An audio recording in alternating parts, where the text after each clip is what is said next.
जी हाँ नाजरीन, तरकीब न्यूज़ से आपको एक ताज़ा खबर से आगाह करते चलें जो कि कराची से है। कराची शारा फैसल लाल किला पर बहादराबाद पुलिस का छापा।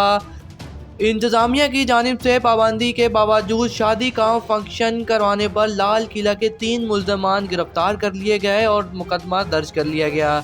जी हाँ नाज़रीन, यहाँ आपको ताज़ा अपडेट से आगाह कर रहे हैं। कराची शारा फैसल लाल किला पर बहादराबाद पुलिस ने छापा मारा है। इंतज़ामिया की जानिब से पाबंदी के बावजूद शादी का फंक्शन करवाने पर लाल किला के 3 मुल्ज़मान गिरफ्तार कर लिए गए हैं।